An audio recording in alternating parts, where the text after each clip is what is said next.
Inna wa malaikatahu yusholluna 'alan nabi.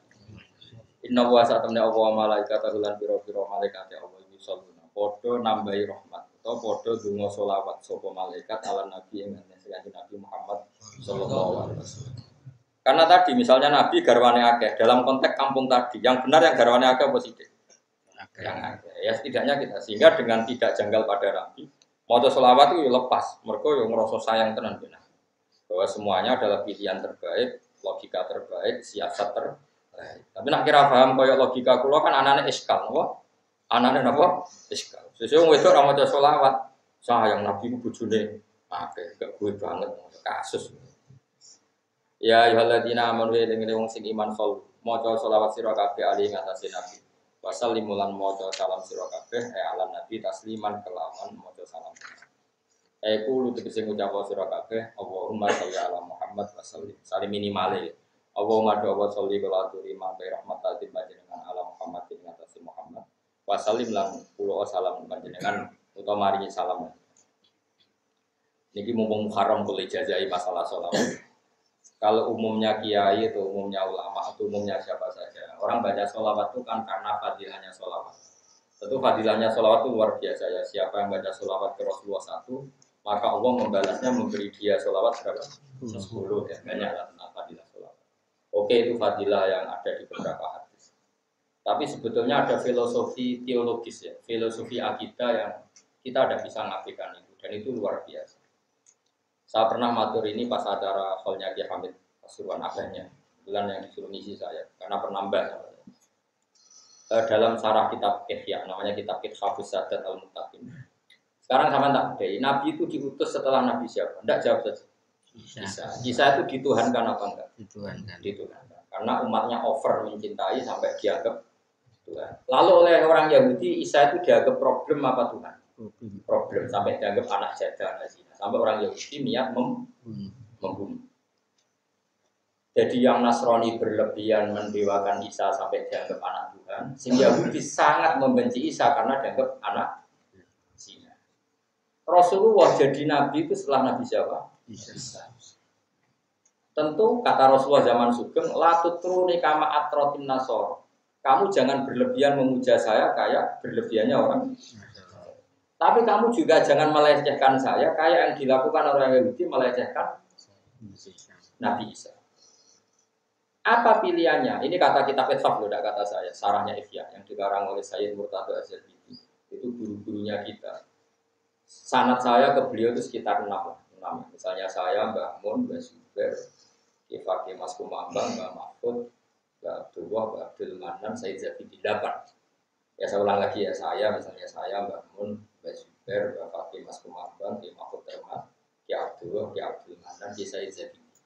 Jadi Sayyid Zabidi itu alim-alimnya orang Mesir, tapi beliau hidupnya di Mekah. Itu punya murid di antara santrinya itu orang Indonesia, orang Jawa, namanya Kiai siapa? Abdul Manan. Ki Abdul Manan ini yang nanti punya cucu namanya Mbah Mahfud Termat. Itu muridnya Sayyid Zabidi. Jadi kudunya orang Indonesia itu alim kabeh. Masuk orang Jogja, ke alim yo haram. Gurunya Mbah Zubair itu ada yang orang Jogja, namanya Syekh Muhammad Bakir Jogja. Jadi Syekh Yasin bin Isa Al-Fadani yang terkenal itu muridnya orang Jogja. Syekh Yasin yang musnid dunia, ahli sanad dunia. Yasin bin Isa Al-Fadani itu muridnya Syekh Bakir Nur Jogja. Tentu ya Jogja sendiri nanti muridnya orang Pantura. Maksud sebagian yang muridnya buyut-buyut saya. Karena buyut saya juga termasuk sepuh. Buyut saya yang kudus itu termasuk sepuh. Itu cerita begini. Saya ulang lagi ya. Berarti Rasulullah itu diutus setelah siapa? Isa. Isa itu oleh Nasrani dilebihkan sampai jadi anak Tuhan atau Tuhan. Yahudi melecehkan Isa sampai niat bunuh karena anggap anak apa? Kata Sayyid Zabidi gini, wa barokatu sholawat. Sholawat ini akan menjaga umat ini ila yaumil qiyamah dan tidak akan salah memperlakukan nabinya. Saya ulang lagi ya. Sholawat ini akan menjaga hadil umatnya Rasulullah maksudnya. Dan ini akan menjaga tauhidnya ila yaumil qiyamah. Bukti kalau kita senang Nabi adalah kita baca sholawat. Baca sholawat bukti senang apa bukti melecehkan? Senang. Allahumma sholli ala sayyidina Muhammad. Ada yang langsung ala Muhammad. Nyual sayyidina, itu mau nganggur lah. Terus kedua, posisi Tuhan jelas. Mana Tuhan, mana Muhammad. Allahumma adalah pemberi. Dan Muhammad apapun hebatnya adalah penerima. Wong alim. Saya ulang lagi ya. Dengan mengatakan Allahumma sholli ala Muhammad, artinya Allah itu zat pemberi. Saya mohon ya Allah, engkau pemberi. Berilah sholawat engkau kepada Muhammad. Allah pemberi, Muhammad penerima. Jelas siapa Tuhan, siapa Nabi. Artinya mungkin enggak umatnya Nabi ini menuhankan Muhammad. Enggak, barokahnya sholawat. Paham ya? Yo bukti takdim, yo bukti tauhid. Jadi sholawat yo barokah takdim ning Rasulullah. Bahwa begitu beratnya Rasulullah mendapat sholawat dari Allah. Yo bukti tauhid nak Muhammad apapun hebatnya ndak akan yartaqi ila darajati rububiyah. Dia ndak akan jadi Tuhan karena kita mengatakan ya Allah beri sholawat kepada Muhammad. Allah pemberi, Tuhan. Muhammad apapun hebatnya Rasulullah tetap yang di. Kowe tahu untuk ijazah sholawat ini?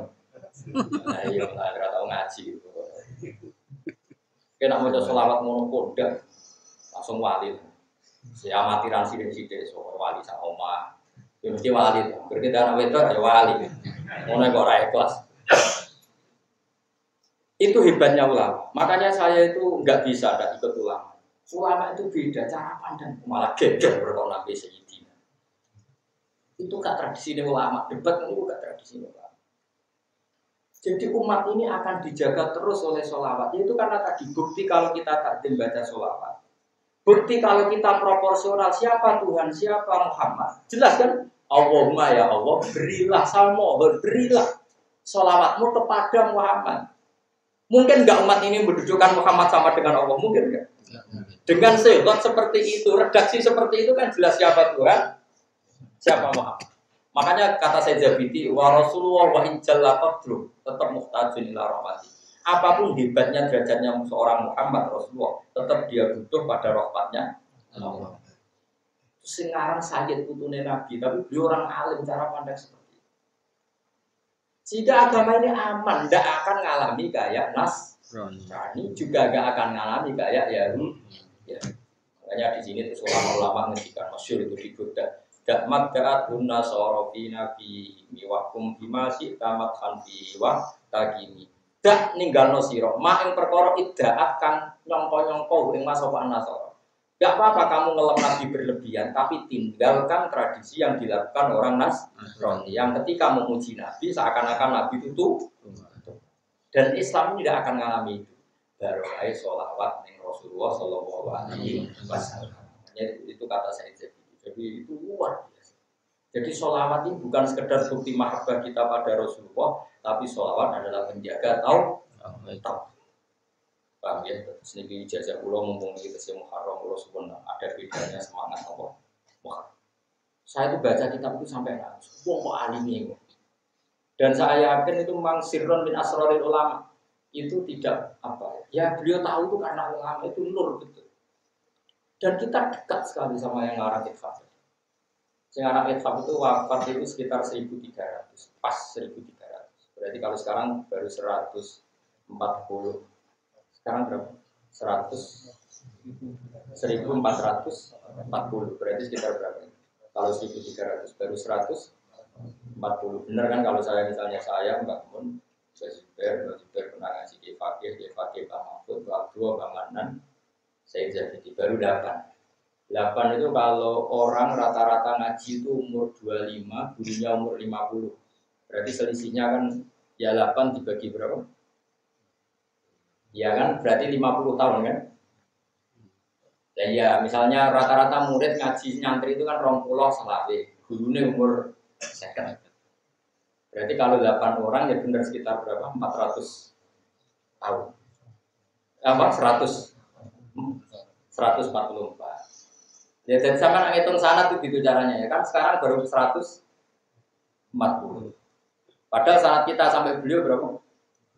8. Nah iya logikanya tadi per 100 tahun itu kan sudah ada yang ngaji kan murid sudah kadung umur 20, 25 karena murid alim ini kan ketemunya setelah sama-sama alim. Biasanya ada di Jawa kan alim di Indonesia terus ke Mekah itu sudah apa? Alim terus ngajinya tuh ngaji caranya ngarang, orang kok santri saya ijek bodoh langsung mau Arab. Jadi ini ya Arab kayak supir taksi. Misalnya mau antum dong, tak mantu. Serarok. Wah itu kalau di tradisi keluarga sarang, keluarga saya masalah nggak boleh. Harus alim di Jawa baru mondok ke Mekah. Anak alim di Jawa semua orang Mekah ketemu Arab supir kan, wong Bengali, wong Timur, yasar. Berdua kopis gitu. Yasar mana kiri. Jadi bahasa Arab itu pada nama bahasa Jawa. Ada wong Arab, darah unta. Wong Jawa ditakoki wong Arab, man anta. Man anta iku sapa? Oh, unta. Pasti kok ana unta liwat. Terus takoki wong unta basare apa? Oh, unta. Mergo nek takoki man, wong Arab iku unta. Takok wong Jawa man anta. Jabe oh niku jenenge unta. Terus menane darane apa? Unta. Takoki man anta malah nyimpulno dhewe. Sembrono. Ya jadi jelas ya. Jadi insya Allah umat ini tidak akan mengalami apa yang dialami orang Nasrani dan orang Yahudi. Ya Rasulullah lahir itu sausé periodenya Nabi Sinten. Di mana sing berlebihan nganggap Tuhan, sing gedeng sampai niat membunuh. Nah ini dijaga oleh sholawat. Itu tadi Dawi Sayyid itu wa Rasulullah wa in jalla qadru tetap ila anahu muhtajun ila rahmati. Apapun hebatnya Rasulullah tetap butuh rahmat. Bukan apa-apa, artinya kalau kita mengatakan ya Allah berilah sholawat ke Rasulullah Muhammad, tentu itu bukti mahabbah dan bukti siapa Allah, yaitu pemberi. Apapun hebatnya Nabi diberi. Jadi jelas Rasulullah wa asyhadu anna Muhammadan abduhu wa rasuluhu. Apapun hebatnya tetap abduhu wa rasuluhu.